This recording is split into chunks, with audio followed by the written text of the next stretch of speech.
Apollo Paints presents सीधा कुरा with Ravi Lamichhane. Apollo paints प्रकृतिको उपहार. Powered by Red Blue Energy Drink.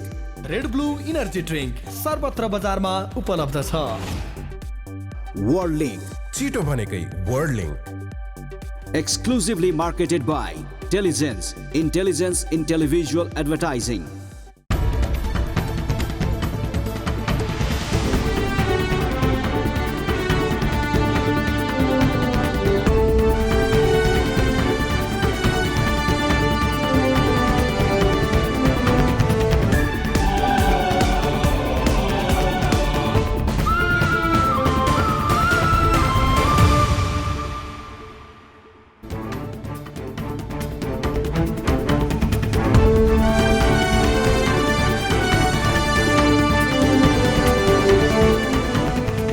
नमस्ते. कार्यक्रम सीधा कुरा हेर्नको निमित्त टेलिभिजन सेट अगाडि बसिरहनु भएका र इन्टरनेटको माध्यमबाट विश्वभर हामीलाई हेरेर बसिरहनुभएका सम्पूर्ण आदरणीय दर्शक महानुभावहरूलाई म रवि लामिछाने हार्दिक स्वागत तथा अभिवादन टक्राउँछु.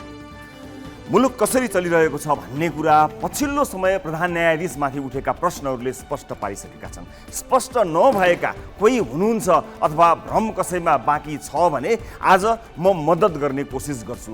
देशमा उपलब्ध सारा विद्वान विश्लेषकहरूको लेख, रचना, विचार, विश्लेषण पढेर समय नै खेर जान्छ त म भन्दिनँ, तर निचोड थाहा पाउने हो भने सबले बुझ्ने भाषामा भनिदिने विचार गरेको छु. यो देशको कार्यपालिका, व्यवस्थापिका, न्यायपालिका ध्वस्त भइसकेको छ. अहिले देखिएका अवशेष हुन्, खरानी हुन्, हाडखोरहरू हुन्. राजनीतिक दलको कोटामा पार्टीका झोला बोक्नेहरूलाई न्यायालय जस्तो मन्दिरमा राखेपछि हुने यस्तै हो. कार्यकर्तालाई पद बाँड्न न्यायालयलाई समेत प्रयोग गरिएको नतिजा हुन् चोलेन्द्र शमशेर जङ्गबहादुर राणा. संवैधानिक परिषदमा प्रधानमन्त्री र प्रधान न्यायाधीश राख्ने व्यवस्थाको परिणाम पनि हुन सक्दछ यो व्यतिथि. आज साँझ अर्को समाचार बाहिरियो. प्रधान न्यायाधीश चोलेन्द्र शमशेर जबराले नेपाल बार एसोसिएसनका पदाधिकारीहरूसँगको सहमतिमा बोलाएको सर्वोच्च अदालतको पूर्ण बैठक फुल कोर्टमा अरू न्यायाधीशहरू उपस्थित नहुने भएका छन्. यो निर्णयसँगै प्रधान न्यायाधीशसँग बचेको विकल्प राजीनामा मात्रै हुन सक्छ. प्रधान न्यायाधीशमाथि यस्तो गम्भीर लाञ्छना लाग्नु भनेको न्यायालयमाथि नै लाञ्छना लाग्नु हो. न्यायालयको गरिमा बचाउन मात्र भए पनि प्रधान न्यायाधीश राणाले राजीनामा दिनु उपयुक्त हुन्छ. सर्वोच्च अदालतका 14 जना न्यायाधीशले फुल कोर्ट बहिष्कार गर्नुले प्रधान न्यायाधीशलाई मार्ग प्रशस्त गर्नु भन्ने सन्देश दिएको बुझ्न सकिन्छ. यो एउटा विद्रोह हो. कुनै पनि मुलुकका लागि यस्तो मोड एउटा भयानक र गम्भीर मोड हो जसले न्यायालय मात्र होइन संविधान समेत रक्षा गर्नुपर्ने दायित्व पाएको छ. उसैमाथि अनेकौं सङ्गीन प्रश्न उठ्नु अत्यन्त अप्रिय परिस्थिति हो. संवैधानिक नियुक्तिहरूमा प्रश्न छँदैछन्. त्यस अतिरिक्त कैयौं हाई प्रोफाइल मुद्दा अदालतमा पेन्डिङ छन्. प्रधान न्यायाधीशका विवादित फैसलाहरूसँगै अदालतमा विचाराधीन ती मुद्दाहरू प्रभावित पार्ने चलखेल प्याकेजमा आउने त होइन. जस्तो कि सभामुख अग्नि सापकोटाको ज्यान सम्बन्धी मुद्दा छ. बालुवाटार जग्गा प्रकरणमा पूर्व प्रधानमन्त्री द्वय बाबुराम भट्टराई र माधव नेपालमाथिको मुद्दा छ. आफ्ताब आलमको मुद्दा छ. एमाले कारवाही गरेका सांसदहरूकै मुद्दा छ. अब हरेक मुद्दामा चलखेल भएको सङ्केत देखिएपछि न्यायालयको स्वतन्त्रतामा विश्वास गर्ने आधार खोइ? जनताको विश्वास मरेको न्यायालय फगत बिल्डिङ, कोठाहरू र फर्निचरहरूको थुप्रो मात्रै हो. हाम्रो संविधानले परिकल्पना गरेको न्यायालय र हाम्रो न्यायालय बीच कतै तालमेल मिल्दैन. संविधानले परिकल्पना गरेको स्वतन्त्र, निष्पक्ष र सक्षम न्यायालय अनि हामीले भोगिरहेको न्यायालय देख्दा त्यो कुर्सीमा कुनै समय बसेका दिवंगत न्यायमूर्तिहरूको आत्मा पनि रोएको हुनुपर्दछ. अब राजदूत नियुक्तिदेखि मन्त्रीसम्ममा भागभण्डा गरेको आरोप लागेका प्रधान न्यायाधीशलाई मात्र होइन, प्रधानमन्त्री शेरबहादुर देउवामाथि पनि त प्रश्न उठ्नुपर्छ नि. माग्नेले मागे भने दिनेले दिन मिल्छ. माग्नेलाई जति प्रश्न गरिँदैछ दिनेलाई खोइ प्रश्न गरेको. ए बाबा, मैले केही काहीँ भाग मागेको छु र मैले कहीँ दिएको छु र भनेर शेरबहादुर देउवाले उन्मुक्ति पाउने हो भने मैले मागेकै छैन भन्ने राणालाई पनि उन्मुक्ति दिनुपर्छ. राजीनामा दुबईको मागिनुपर्छ, दुबईले दिनुपर्छ. अर्को गम्भीर प्रश्न यो पनि हो, प्रधान न्यायाधीश राणाले गरेका परमादेश लगायतका निर्णयहरू अब के हुन्छन्? केही मुद्दाहरूको कुरा गरौँ है त। उनले आफूलाई विपक्षी बनाएको मुद्दामा आफै न्यायकर्ता हुन रुचि देखाए, जुन प्राकृतिक न्यायको सिद्धान्त विपरीत छ। तासको म्यारिज खेललाई जुवा होइन बौद्धिक खेल हो भन्ने पनि उनी नै थिए। पत्नी हत्याको अभियोगमा उच्च अदालतले जन्म कैदको फैसला सुनाएका सशस्त्र प्रहरी बलका पूर्व डिआइजी एवं राणाका तास पार्टनर बनिएका रञ्जन कोइरालाको कैद सजाय घटाएका थिए। संवैधानिक परिषद सम्बन्धी अध्यादेश विरुद्ध परेको रिटमा 11 महिनासम्म प्रथम सुनवाई नै गरेका थिएनन्। न्यायिक शक्ति दुरुपयोगदेखि मन्त्री परिषदमा भाग खोज्ने सम्मका कयौं विवादको चाङमा उभिएर चोलेन्द्र श्रीमानले त्यो गरिमामय सर्वोच्च पदमा बस्न मिल्छ भन्ने एकजना पनि मान्छे ओखती लाग्छ भन्ने पनि भेटिएन। अब चाहिँ भन्नै पर्छ, पहिला श्रीमानको मुद्दा टुङ्ग्याउँ र त्यसपछि श्रीमानले टुङ्ग्याएका मुद्दाहरूमाथि व्यापक छलफल र चिरफार गरौँ। यो मुलुकमा ध्वस्त हुन बाँकी अब के नै छ र? हर क्षेत्रमा चरम राजनीतिकरणले देशका सारा खम्बाहरू मक्किसकेका छन्। अब गर्ल्याम गुर्लुम ढल्नु अघि कहीँबाट रिपेयर हुन सकेन भने यो व्यवस्था नै ढल्न बेर लाग्दैन। राष्ट्रपतिलाई हेर्नुहोस्, प्रधानमन्त्रीहरूलाई हेर्नुहोस्, प्रधान न्यायाधीशलाई हेर्नुहोस्, अख्तियारलाई हेर्नुहोस्, जसलाई हेर्नुपर्छ हेर्नुहोस् र छातीमा हात राखेर भन्नुहोस्, राजनीतिक दलको कोटाबाट आएका यी निकायहरूमा स्वतन्त्र कार्य सम्पादन हुन्छ भन्ने कुरामा तपाईँलाई विश्वास लाग्छ? मलाई चाहिँ लाग्दैन। कार्यपालिका, व्यवस्थापिका र न्यायपालिका ध्वस्त पारिएको छ। अब मेरो अन्तिम प्रश्न, एउटा चोलेन्द्र शमशेर जङ्गबहादुर जालान तर जताततै देखिएका सयौं हजारौं चोलेन्द्रहरूलाई के गर्ने? आउनुहोस् सुरु गरौँ जनताको चासो गुनासो र प्रश्न सहितको विशेष कार्यक्रम सीधा कुरा।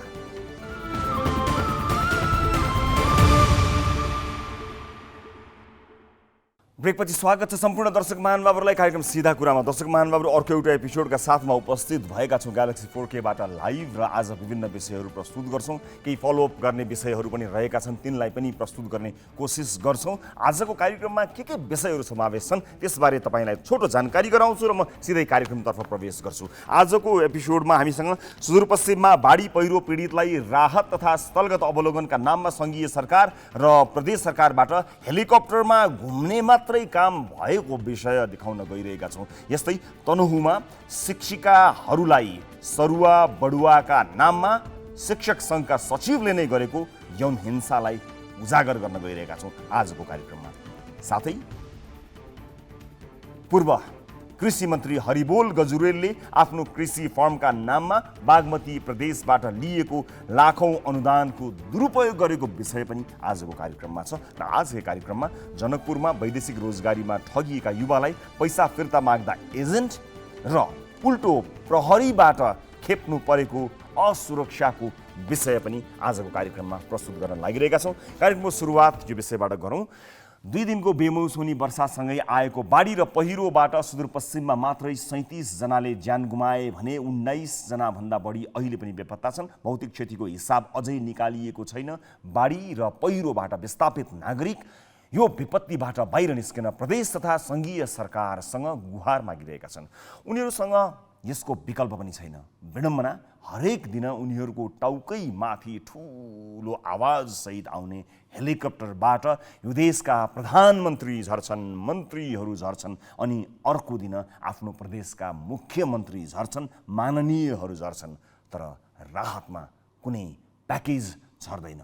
प्रधानमन्त्री मन्त्रीहरू आफ्ना नेता कार्यकर्ताको न्यानो स्वागत सत्कार थाप्छन्, ज्ञापन पत्र बुझ्छन्, तर सरकार हामीलाई बचाऊ भन्नेहरूलाई ए भाइ तिमी बढ्ता बोल्दैछौ भन्दै हकार्छन्। सुदूरपश्चिमको डोटी, बझाङ, बैतडी, डडेलधुरा, कैलाली, कञ्चनपुरका नागरिकले अहिले भोगिरहेको आर्तनाद समेटेर सुदूरपश्चिम ब्युरो प्रमुख हिक्मत रावलले पठाएको यो रिपोर्ट हेर्नुहोस्।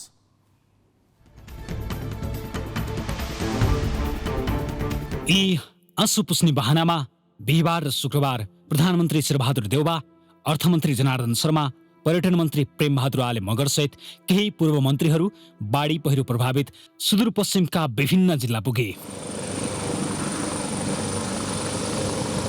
डोटी, बझाङ, बैतडी, डडेलधुरा, कैलाली, कञ्चनपुरका विभिन्न ठाउँमा हेलिकप्टरमा पुगेका प्रधानमन्त्रीको टोलीले विस्थापितका पीडाभन्दा पार्टी नेता कार्यकर्ताको स्वागत सत्कार र उनीहरूकै कुरामा मस्त भए।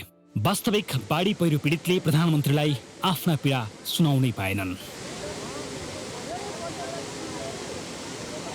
आश्वासन दिएर फर्किएका प्रधानमन्त्रीले काठमाडौँ फर्केर अल्पकालीन र दीर्घकालीन राहतको प्याकेज घोषणा गर्ने बताएका थिए। तर पीडित परिवारले अहिलेसम्म राहतको गन्ध पाएका छैनन्। केही छैन, सबतिर बग्या, केही छैन, खाना कि लगाउन केही छैन।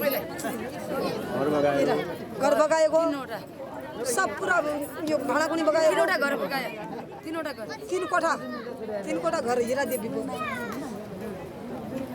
डुडी मान्छे त्यो गोडो नै हात नै खुट्टा नै दिए डुडी मान्छे डुडी उतले इलाज दैला नै त्यो खुट्टा नै इटाई खुट्टा नै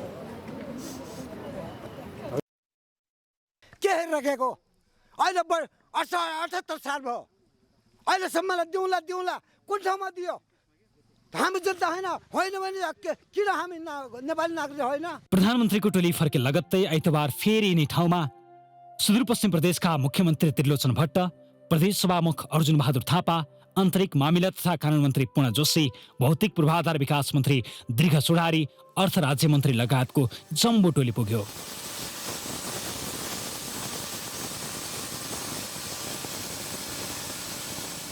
विस्थापितहरू राहत नपाएर छटपटाइरहेका बेला तत्काल राहत उपलब्ध गराउनु संघीय प्रदेश सरकारको दायित्व हो। तर त्यसो देखिएको छैन। सुदूरपश्चिममा प्रधानमन्त्री, मन्त्री, मुख्यमन्त्री हेलिकप्टरमै घुमिरहेका छन्, फर्किएका छन्। पीडितलाई राहत र उद्धार चाहिएका बेला पटक पटक ती ठाउँमा गएर हेलिकप्टरले सवार गर्नुको खास अर्थ के हुन्छ? प्रधानमन्त्री चाहिँ मुख्यमन्त्रीको टोली पनि जुन ठाउँमा गयो विस्थापितले पीडा सुनाउनै पाएनन्। केही छैन, घर सहर सब बग्यो। मेरो पति परिवार हो, 24 परिवार खतम भयो। छोरा तस्का भयो, मेरो नातिनी, एउटा आमा, एउटा श्रीमती, दुईटा छोरी, एउटा छोरा, 5 जना परिवार गायब भएको। म एउटा घरमा बसेको, घर नभएको कुनै चिज छैन सर। 4 वटा घर लैग्यो, केही छैन लाउनागीको थाङ्गडा बिली छैन, खानागी छैन। मुख्यमन्त्री ज्ञापन पत्र बोकेर धनगढी फर्किएका छन्। शनिबार प्रदेश सरकारले हेलिकप्टर मार्फत बझाङको खप्तर छन्नामा 5 क्विन्टल जति चामल, केही बोका नुन, तेल र केही स्वास्थ्य सामग्री त पुर्यायो। बझाङ खप्तर छन्ना वडा नम्बर 5 का वडाध्यक्ष किरण गिरीले यसरी हेलिकप्टरमा थोरै मात्र राहत पुर्याएर पीडितलाई थप पीडा दिने काम भइरहेको बताए। सुदूरपश्चिममा बाढी पहिरोबाट मृत्यु हुनेको संख्या 37 पुगेको छ। बझाङको थलार डिक्ला गाउँमा पहिरोमा पुरिएका स्वार्की र पार्की परिवारका 19 बढी सदस्य अहिले पनि बेपत्ता छन्। नेपाली सेनाले उद्धार जारी राखेको बताइए पनि उनीहरूको शव फेला परेको छैन। साहस नपाए पनि शव खोजिदिन मृतकका आफन्तजन आलाप बिलाप गरिरहेका छन् सरकारसँग। तर मन्त्री, मुख्यमन्त्री, प्रधानमन्त्री हेलिकप्टरबाट दृश्य अवलोकन गरेर फर्किने सुबाए अरू घोषणा गर्न सकेका छैनन्।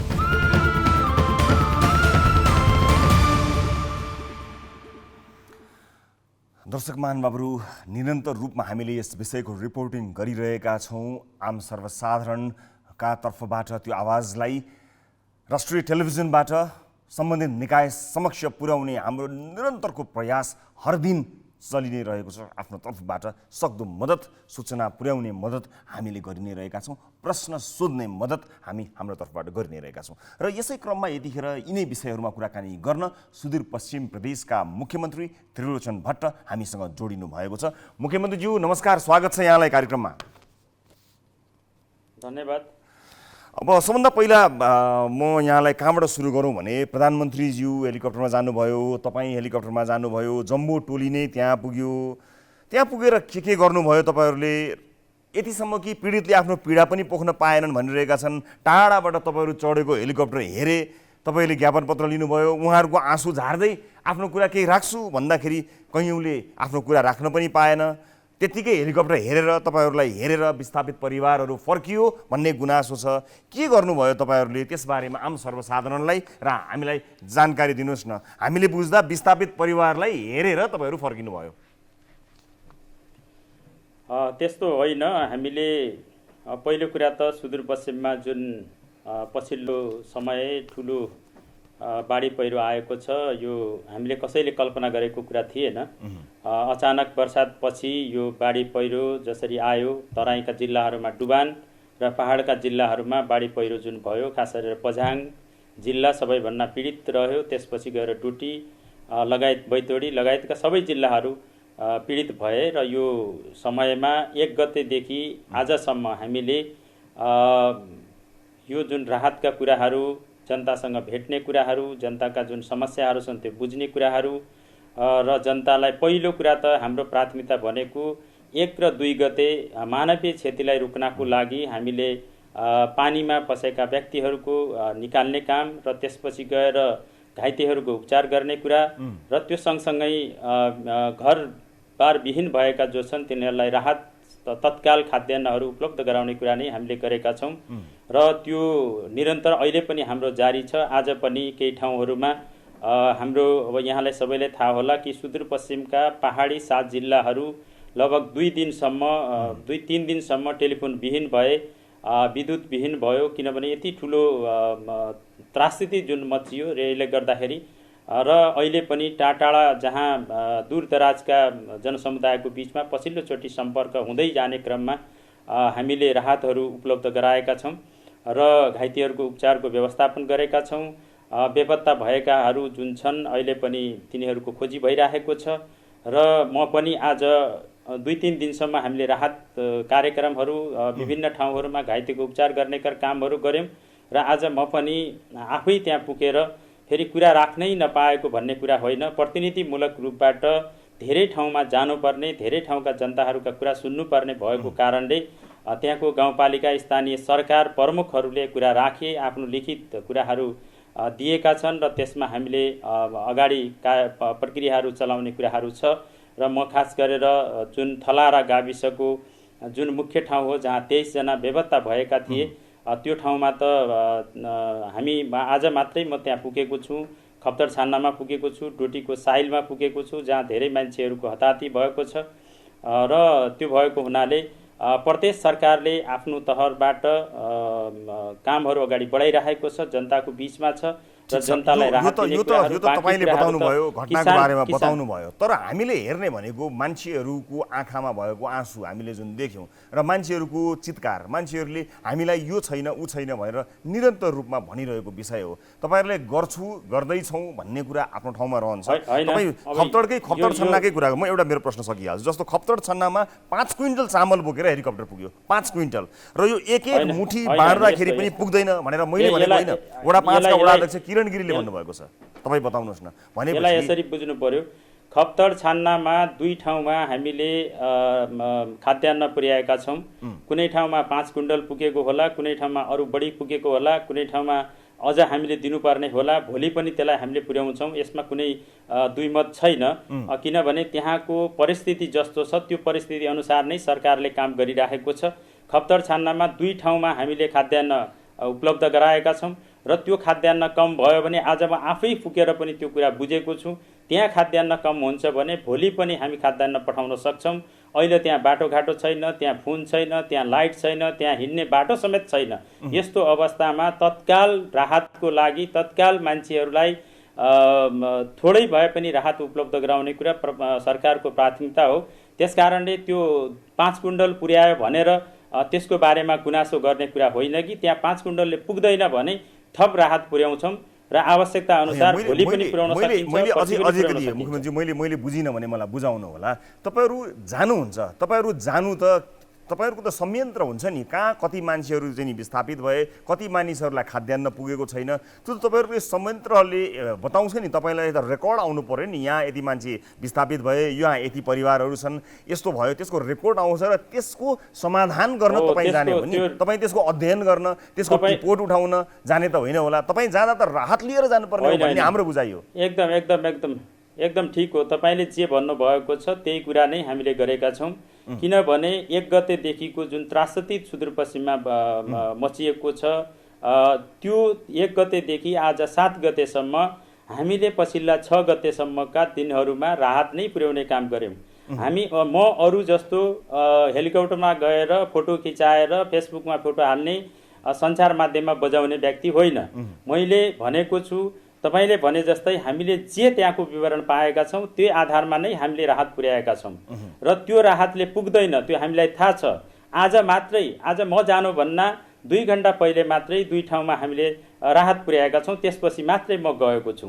त्यसकारणले अस्ति केही दिन पहिले सम्माननीय प्रधानमन्त्रीज्यू आउनुभयो, उहाँ सबै ठाउँमा पुग्न सक्नु भएन, छुटेका ठाउँहरूमा मात्रै म अहिले गएको हो। म उहाँ जहाँ जानुभएको छ त्यहाँ मैले पनि फोटो खिचाउने हिसाबबाट गएको होइन, यो कुरा बुझ्नुपर्छ। त्यसकारणले हामी के भन्छौँ भने हाम्रा संयन्त्रहरूले रिपोर्ट दिन्छन्, त्यो रिपोर्ट अनुसार नै राहत पुग्छ, त्यो राहतले पुगेन भने थप राहत दिइन्छ, यसमा कुनै दुईमत छैन। भौतिक संरचनाको जहाँसम्म सवाल छ, भौतिक संरचनाहरू पनि हाम्रो प्रदेशका मन्त्रालयहरू त्यसको लगत लिने काम गरिरहेका छन्। भौतिक संरचना छिटोभन्दा छिटो सडक कसरी सञ्चालन गर्ने, कसरी अन्य सामग्रीहरू गाउँमा पुर्याउने भन्ने कुरा अहिले हाम्रो दोस्रो चासोको विषय छ। त्यसकारणले प्रदेश सरकारले के भनिरहेको छ भने राहत जहाँ पुगेको छ, जति पुगेको छ त्यसले पुगेन भने अझ हामी पुर्याउँछौँ, यसमा कुनै कन्चुसाइ हुँदैन, कुनै कमी रहँदैन। यो सँगसँगै घरबार विहीन भएकाहरूको घरबारको व्यवस्थापन गर्ने कुरा, गाउँ नै विहीन भएका कयौँ ठाउँहरू हामीले हेऱ्यौँ जहाँ गाउँ नै स्थानान्तरण गर्नुपर्ने अवस्था छ। त्यस्तो ठाउँमा सङ्घीय सरकार र प्रदेश सरकारको साझेदारीमा हामीले बस्ती विकास कार्यक्रम पनि अगाडि बढाउने भनेका छौँ। तत्काल घरबार विहीन भएकाहरूलाई तत्काल खाद्यान्नको कुरा होला, त्यसपछि हामीले अर्को डाटा केही दिनभित्रै निकाल्छौँ र हामीले आवश्यक रकमहरू समेत उपलब्ध गराउने भन्ने प्रदेश सरकारको अल्पकालीन र दीर्घकालीन योजनाहरू तपाईँको आउँछ, त्यो हामीले सुन्न, हेर्न, बुझ्न पाउँछौँ। अल्पकालीन र दीर्घकालीन थाहा पाउँछौँ हामीले, होइन? अब मेरो यति मात्रै हो मुख्यमन्त्रीज्यू, यति मात्र हो, अरू केही कुरा जान्दैनौँ हामी। यति मात्र जान्दछौँ कि त्यहाँका मानिसहरू भोकै सुते भने, त्यहाँका मानिसको पेटमा चाहिँ अन्न परेन, केटाकेटीहरू भोकै भएछन् भने आजको खाना तपाईँले खाइसक्नु भयो होला, भोलि तपाईँले अन्न आफ्नो मुखमा घाँस हाल्नुहुन्छ होला। त्यो अन्न घाँस हाल्ने बेलामा यो चाहिँ सम्झिनु नबिर्सनु होला तपाईँ कि यहाँका मान्छे कोही भोकै त छैनन्, कसैको मेरो त मुखमा यो अन्न जाँदैछ, घाँस छ, त्यो घाँस लिने बेलामा एकपटक तपाईँ सम्झिनु होला, त्यहाँका मानिसहरूको चित्कार सम्झिनु होला। र ती मानिसहरू भोकै छन् र हामीले खाना खायौँ भने त्यो अन्नले हामीलाई श्राप छ। मुख्यमन्त्रीज्यू, हामी पहिलो कुरा त के भनौँ भने तपाईँले जे भन्नुभएको छ, हामी आफै त्यो परिस्थितिबाट गुज्रेका मान्छे हौँ। हामी दरबारबाट पैदा भएर यो ठाउँमा पुगेका मान्छे होइनौँ, यो हाम्रो रविजीले बुझिदिनु पर्यो। त्यसकारणले हामी फिल्डको कुरा म तपाईँलाई भन्छु, 1 गते मलाई जनताले 6:30 बजे 6 देखि 6:30 को बिचमा मलाई पहिलो फोन गरेका छन्। हाम्रा घरहरू डुबिसके, हामीलाई राहत दिनु पर्यो, हामीलाई बचाउनु पर्यो भनेर। मैले आफै आज पनि तपाईँकै मिडियाका साथीहरू पनि मसँग जानुभएको थियो। आज नै जनताले के भने मुख्यमन्त्रीले आफै प्रत्यक्ष फोन गरेर यहाँको बारेमा बुझे भनेर जनताले भनिरहेका छन्। त्यसकारणले ठुलो समस्या भएको कारणले केही ढिला भएको छ।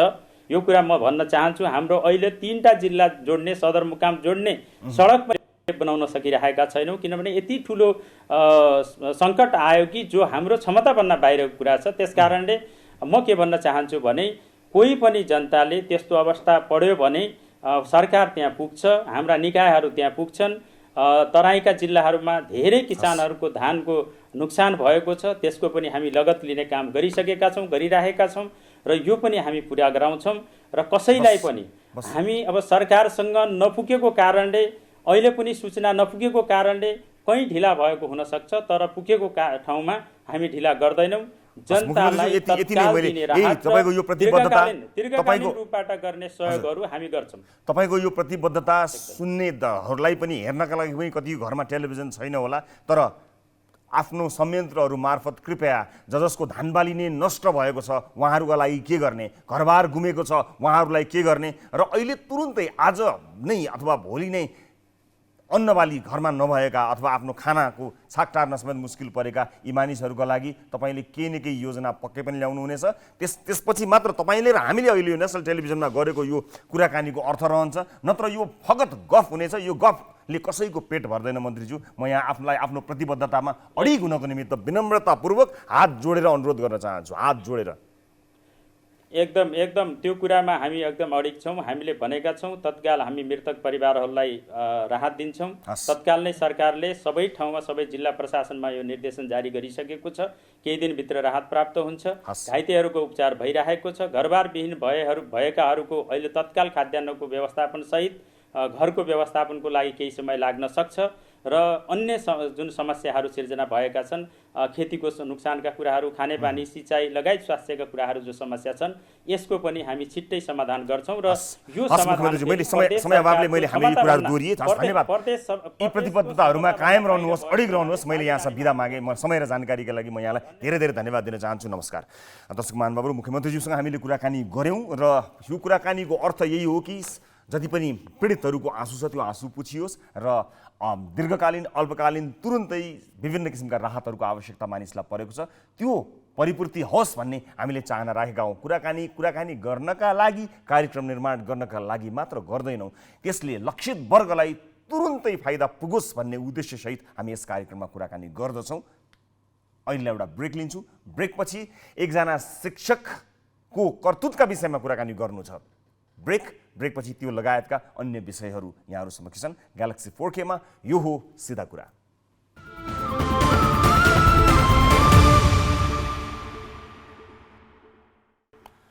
ब्रेकपछि स्वागत छ सम्पूर्ण दर्शक महानुभावहरूलाई कार्यक्रम सिधा कुरामा। दर्शक महानुभावहरू, अब आजको अर्को विषयतर्फ लैजान्छु यहाँहरूलाई। शिक्षक समाजका मार्गदर्शक हुन्। समाजमा नयाँ कुरा गर्नु छ भने पहिला त्यहाँ रहेका शिक्षकहरूलाई प्रभावित पार्नुपर्छ अथवा जानकारी गराउनुपर्छ भन्ने सुनिँदै आएको हो। हुन पनि समाजमा शिक्षकलाई हेर्ने दृष्टिकोण फरक हुन्छ। जान्ने, बुझ्ने, देखेका, भोगेका भनेर मानसम्मान्य फरक हुन्छ। तर तनहुमा भने एक शिक्षकले अन्य शिक्षकको सरुवा बढुवामा बहाना गरेका हरकतले एकपटक सोच्न बाध्य बनाएको छ, झस्काएको छ। शिक्षक सङ्घ तनहुका सचिव समेत रहेका बालमन्दिर माविका शिक्षक पदम खनालले अन्य महिला शिक्षिकालाई सरुवा गराइदिने, जागिर लगाइदिने बहानामा यौन हिंसाको प्रयास गरेका छन्। सामाजिक सञ्जालमा उनले पठाएका मेसेजहरूले शिक्षिकाहरू प्रहरीमा उजुरी गर्न अथवा प्रहरीलाई गुहार्न बाध्य भएका छन्। तनहुबाट ग्यालेक्सी संवाददाता अस्मिता खनालले पठाएको यो रिपोर्ट हेर्नुहोस्।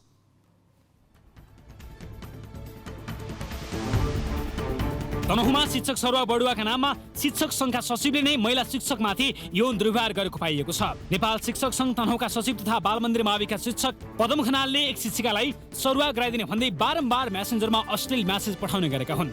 यी मेसेज हेर्नुहोस्।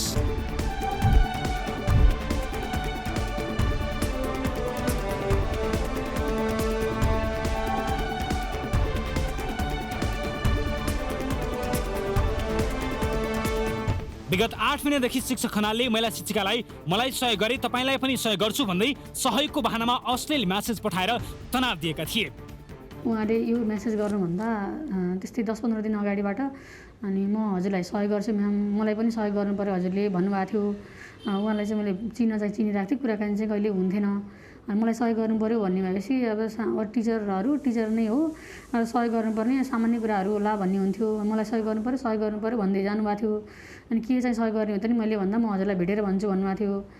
भेटेर भन्नु नि त कहिले भेटेर भन्नुभएको थियो। मैले भेट्ने चाहिँ मेरो स्कुल थियो, म भ्याउँदिनँ, बिहान बेलुकाको टाइम हुन्छ, आउँला नि त म 3 बजीतिर आउँछु भनेको। 3 बजे त होइन म्याम, तपाईँ 11 बजीतिरै आउनु, अनि 11 बजे नै भेटेर अनि जाउँला हामी भन्नुभयो। त्यस पछाडि अनि मलाई डाउट लाग्न थाल्यो, मान्छेले चाहिँ राम्रो नियतले होइन भन्ने भयो। शिक्षक खनालले अनि महिला शिक्षकलाई समेत अश्लील हरकत देखाउने गरेका छन्। एक निजी विद्यालयकी शिक्षिकालाई समेत मलाई खुसी पारी तपाईँलाई जागिरसँगै जिन्दगी बनाइदिन्छु भन्दै फोनमा मेसेज गरेर तनाव दिएका थिए।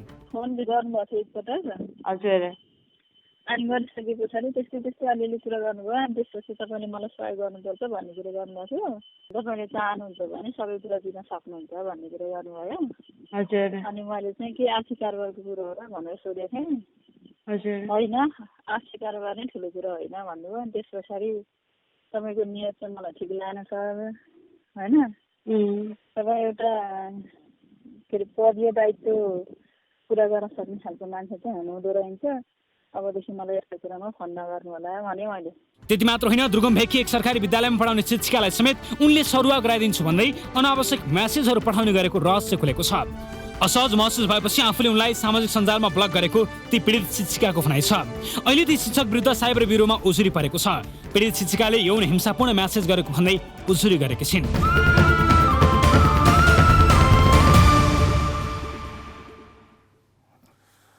दर्शक महानुभावहरू, यो हद नागेर गरिएको म्यासेजहरू हामीले प्राप्त गरिसकेपछि शिक्षक भनिने तथा कथित शिक्षक पदम खनालसँग हामीले कुराकानी गर्ने निर्णय गरेका थियौँ। उहाँले हामीसँग यस आरोपको जवाब दिन्छु पनि भन्नुभएको थियो, तर अहिले उहाँ टेलिफोन बन्द गर्नुभएको छ। कतै उहाँ हराउनु भएको हामीलाई जानकारी प्राप्त भएको छ।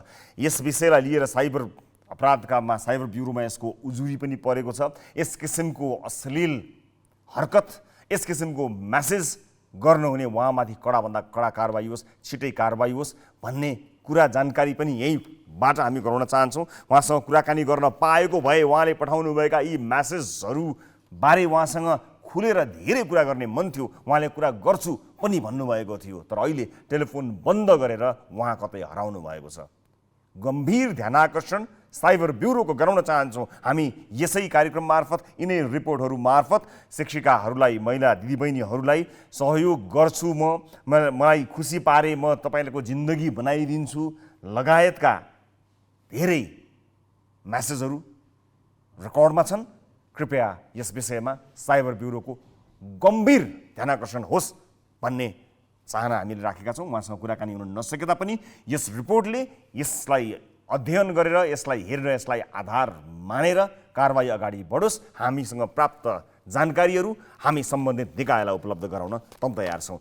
र दर्शक महानुभावहरू, हामीले यतिखेर हामीसँग एक व्यक्ति आउनुभएको छ। उहाँ आफ्नो आफन्त हराएको सूचनाका लागि हामीलाई उहाँले सम्पर्क गर्नुभएको थियो र हामीले उहाँलाई कार्यक्रमको प्रत्यक्ष प्रसारणमा जोडिएर आफ्नो जानकारी गराउनुहोस् भनेका थियौँ।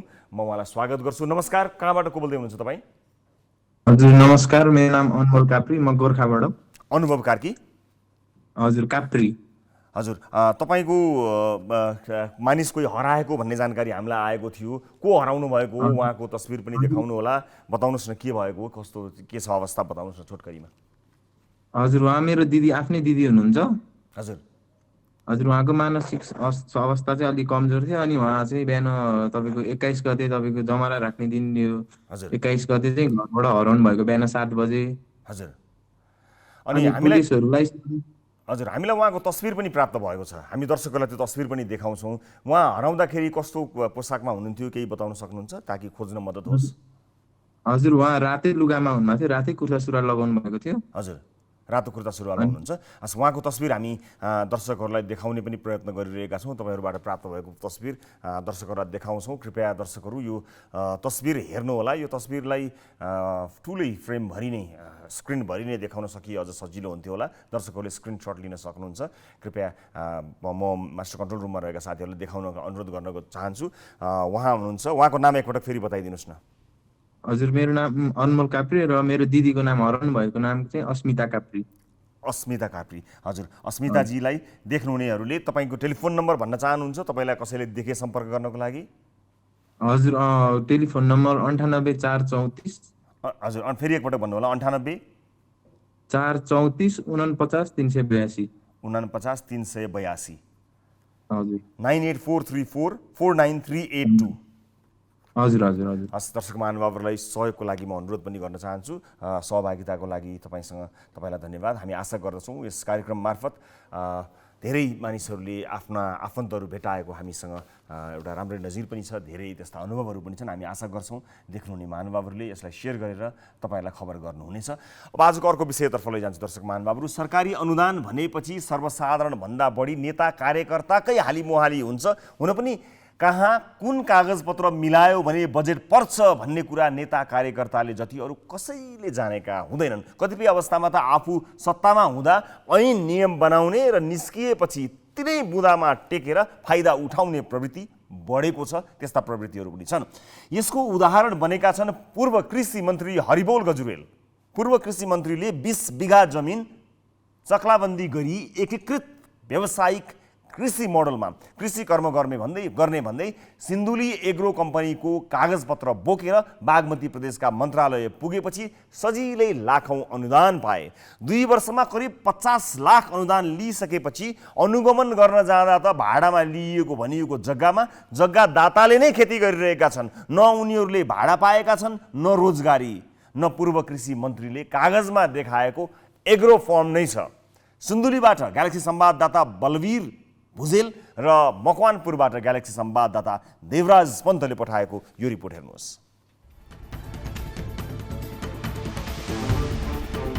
बागमती प्रदेश सरकारको एकीकृत कृषि मोडल फार्म अन्तर्गत सिन्धुली एग्रो कम्पनी प्रणालीलाई मनङ्गी अनुदान दिइएको छ।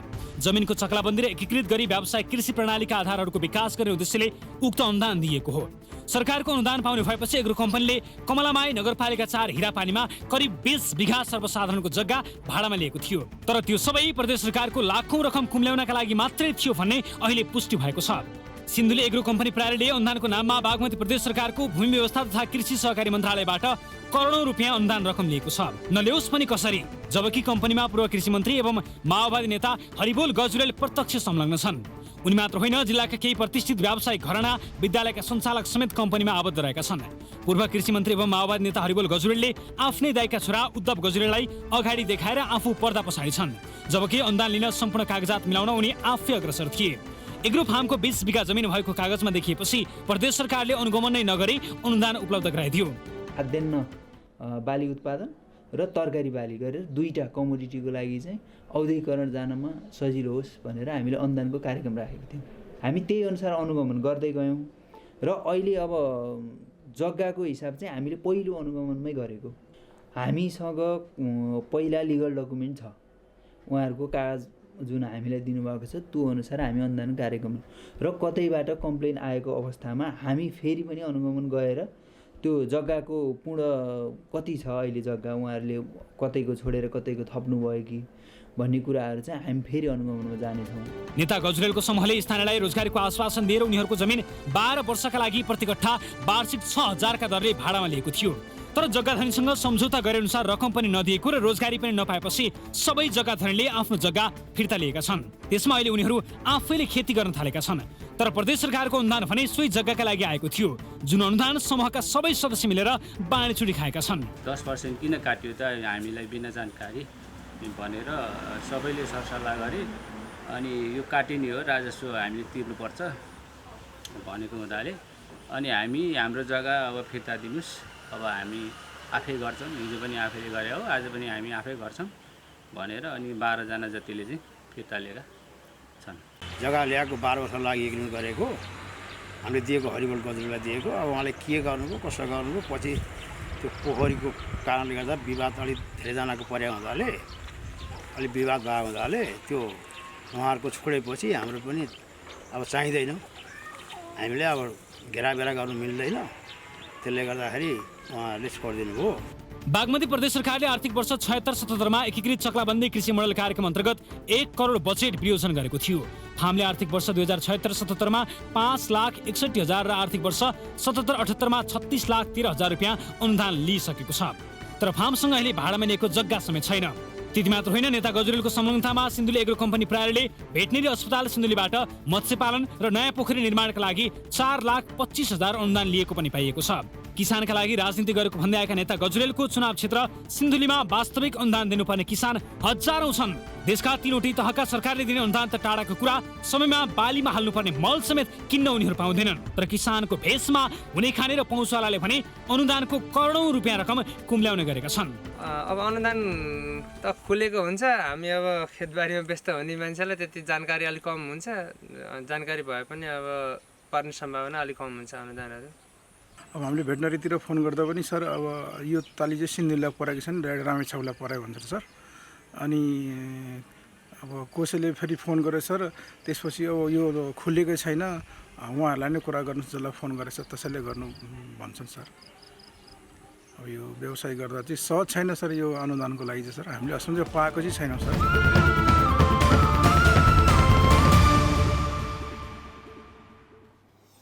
वास्तविक किसानलाई यति धेरै शास्ति छ, नक्कली किसान बनेर राज्यका ढुकुटीमा हाली मुहाली गर्ने छुट कसैलाई पनि छैन।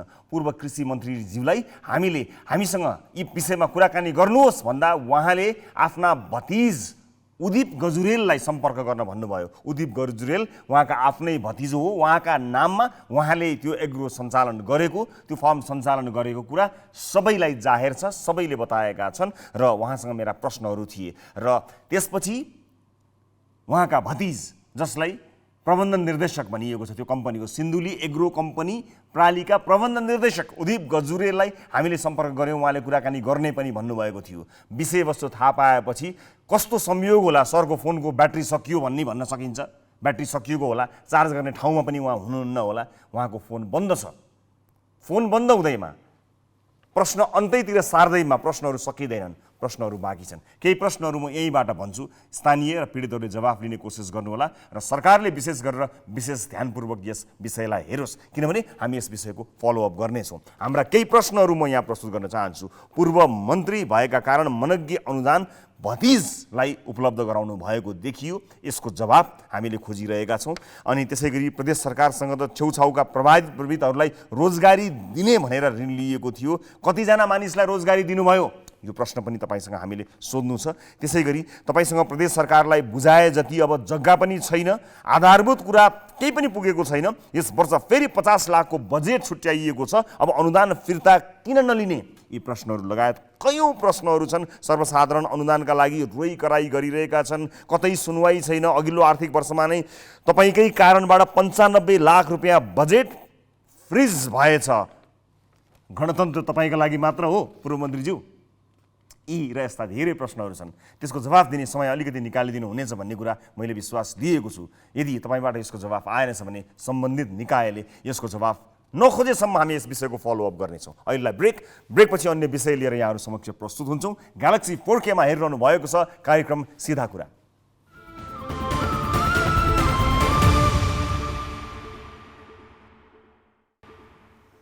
ब्रेकपछि स्वागत छ सम्पूर्ण दर्शक महानुभावहरूलाई कार्यक्रम सिधा कुरामा। दर्शक महानुभावहरू, आजको अर्को विषयतर्फ लैजान्छु। वैदेशिक रोजगारीमा जाँदा नठगिने नेपाली सायदै हुन्छन्। अझ कतिपय घटनामा त विदेश पठाउने एजेन्ट पनि आफ्नै घर टोलका चिने जानेका दाजुभाइ नै पर्नेहरू पनि हुन्छन्। कतिसम्म भने सरको ब्याजमा उनीहरू ऋण लिएर विदेश जाने बहानामा उनीहरूलाई नै बुझाएर त्यो पैसा बुझाएर विदेश पुग्यो। नभने जस्तो काम हुन्छ, नभने जस्तो दाम, हार गुहार गरेर स्वदेश फर्कियो अनि डुबेको पैसा उठाउन अनेक निकाय धायो। ऋणले घरबारको उठीवास लागिसकेको हुन्छ, न्याय खोज्न जाँदा उल्टो धाक धम्की सहनुपर्छ। यही पीडा भोगिरहेका जनकपुर धाम उपमहानगरपालिका 14 का राजकुमार सदाले त धाक धम्की मात्र होइन, एजेन्टलाई पैसा फिर्ता माग्दा कुटाइ खानु पर्यो र प्रहरीलाई खबर गर्दा उल्टो प्रहरीबाट पनि फेरि कुटिनु पर्यो। धनुषाबाट ग्यालेक्सी संवाददाता किरण कर्णले पठाएको यो रिपोर्ट हेर्नुहोस्। जनकपुर धाम उपमहानगरपालिका 14 स्थित मुजिलियाका 28 वर्षीय राजकुमार सदाले आफूलाई बिना कारण प्रहरीले चरम यातना दिएको आरोप लगाएका छन्। मुजिलिया प्रहरी चौकीका शहीद चन्दन कुमार सिंह र एक प्रहरी जवानले आफूमाथि निर्घात कुटपिट गरेको सदाको दाबी छ। सदा 4 वर्ष अघि स्थानीय एजेन्ट राम हृदय यादव मार्फत बहराइन गएका थिए। उनले ऋण धन गरेर 95,000 बुझाएका थिए, तर भने जस्तो काम नभएपछि उनी 2 महिना नपुग्दै स्वदेश फर्किए। ऋण खोजेर विदेश गएका सदा रित्तो हात फर्किनु परेपछि सदाले यादवसँग आफ्नो रकम फिर्ता गरिदिन माग गरे। पटक पटक माग गर्दा पनि यादवले पैसा फिर्ता गरेनन्। बरु कार्तिक 2 गते राति 9 बजे यातायात कार्यालयको छेउमा बोलाएर घेरा हाली कुटपिट गरे। सोही राति मुजिलिया प्रहरी चौकीका शहीद चन्दन कुमार सिंहले सदालाई घरबाट चौकीमा लगेर आधा घण्टासम्म कुटपिट गरेको सदा बताउँछन्। थानामा जाइते मात्र पुलिसवा उन लगल भित्री में आ कुम के मारलक, कुम के सबते लाठी रहती मोट के लाठी रहा, कुम के पूरा देह मारलक, पूरा देह गोर हाथ में सब काले से नंगराची चलनी हुई। अब अभी कालखुमा बेसी नहीं बुझाए छला, रात में बिहान में खूब बुझाए छला तो नहीं बर्दाश्त भेला, गिर पर ले 2 बेरी तो हमारे भैया लाके भर्ना कर लगा हॉस्पिटल में। सदाका अनुसार शहीद सिंहले त्यस क्रममा एउटै प्रश्न दोहोऱ्याइरहे। जवाफ दिन खोज्दा आफूलाई गाला, कुञ्चट, अनुहार तथा टाउकोमा प्रहार गरेका थिए। आफूले केही गल्ती नगरेको र नकुट्नका लागि जति अनुनय गरे पनि प्रहरीले कुटपिट गर्न नरोकेको सदा बताउँछन्। बाजू नहीं दी छला, खाली मारबे करी छला, बैठो बाजी नहीं दी छला, साफे आ सोजे पिटबे करी छले। 2-3 आदमी आरो छले ओयन बैठल ले, असयो साहब ले, असे साहब के मार कुट इनीहरु कीड़ा मकोड़ा कहाँबाट आए छे ना कहे छले, त्यस कहे छले असै साहब। सदाको शरीरमा अहिले पनि लौराका डामहरू देखिन्छन्। कुटपिटपछि सदा समर हस्पिटल एन्ड रिसर्च सेन्टरमा भर्ना भएका थिए, तर उपचार गर्ने पैसा नहुँदा उनी पूरा उपचार नगरी घर फर्किएका छन्। राजकुमार सदाका दाइ विजय सदाले अमानवीय व्यवहार गरेको र बिना कसुर यातना दिएको भन्दै राष्ट्रिय मानवाधिकार आयोगमा उजुरी दिएका छन्। ठगिएको रकम फिर्ताका लागि प्रहरीमा समेत निवेदन दिएका छन्। यता राष्ट्रिय मानवाधिकार आयोगले पनि उनको उजुरीबारे तत्कालै अनुसन्धान गरी कारबाहीका लागि निर्देशन गर्ने बताएको छ। अब त्यहाँ के भएको घटनाबारे घटनास्थल गएर पनि बुझ्छौँ हामी, सम्बन्धित एसपी कार्यालयमा पनि बुझ्छौँ, आफै गएर बुझ्छौँ र अब पीडितलाई पनि भेट्यौँ। अब डक्टरसँग पनि बुझ्छौँ हामी उहाँको अझै के छ थप उपचारको लागि र अब के गर्नुपर्छ भन्ने विषयमा डक्टरसँग, किनभने पहिला त हामीले उहाँलाई निको पार्न जरुरी छ। उहाँ ठिक भइसकेपछि बाँकी स्थलगत रूपमा घटनास्थलमा पीडित परिवारसँग पनि भेटेर हामी सबै कुराहरू जानकारी दिन्छौँ।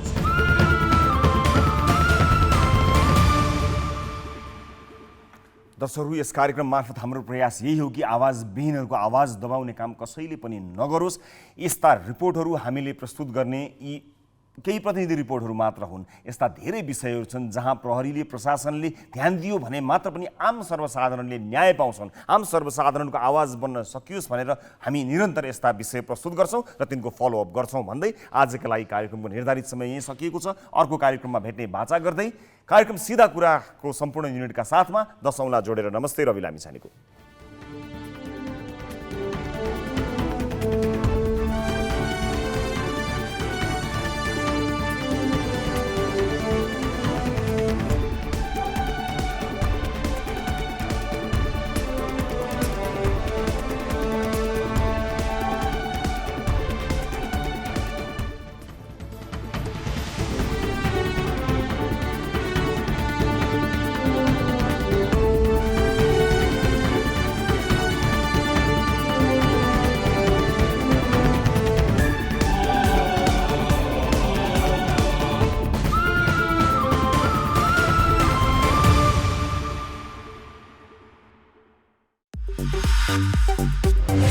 Apollo Paints presents सीधा कुरा with Ravi Lamichhane. Apollo Paints, प्रकृतिको उपहार. Powered by Red Blue Energy Drink. Red blue energy drink सर्वत्र बजारमा उपलब्ध छ। Worldlink, छिटो भनेकै वर्ल्डलिङ्क. exclusively marketed by Telligence, Intelligence in Televisual Advertising.